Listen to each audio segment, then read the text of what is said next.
Champions ট্রফির জন্য BPL আদর্শ প্রস্তুতি নয়, স্বীকার করলেন টাইগারদের হেড কোচ ফিল সিমন্স। মিরপুরে টি-20 মেজাজ থেকে ওয়ানডে ফরম্যাটে মানিয়ে নিতে ব্যস্ত ক্রিকেটাররা। মনির হোসেন খানের রিপোর্ট। 50 ওভারের টুর্নামেন্ট প্রস্তুতি নিতে আসরের সবগুলো দল আন্তর্জাতিক ওয়ানডে ফরম্যাটে ব্যস্ত সময় কাটাচ্ছে। ব্যতিক্রম শুধু বাংলাদেশ। 1.5 মাস টি-20 ফরম্যাটের বিপিএল খেলে টাইগাররা যাবে আইসিসি চ্যাম্পিয়ন্স ট্রফি খেলতে। ভরসা শুধু মিরপুরের হোম অফ ক্রিকেটে 5 দিনের অনুশীলন। টি-20 থেকে হুট করে ওয়ানডে ফরম্যাটে আসা খুব কঠিন। প্রস্তুতি নিয়ে তাই অসন্তুষ্ট tiger head coach Phil Simmons.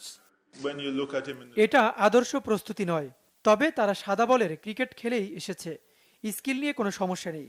আমাদের এখন মানসিকভাবে ওয়ানডে ভাবনায় আসতে হবে।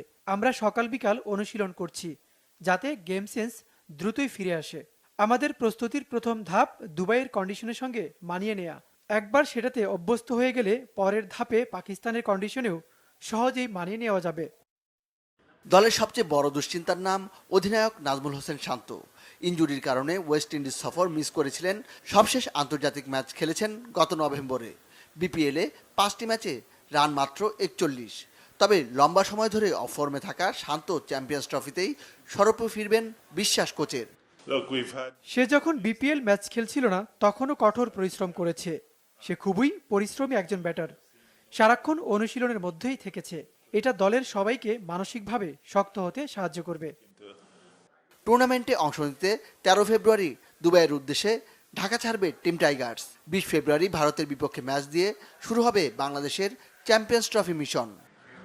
মনির হোসেন খান, বাংলা ভিশন, ঢাকা।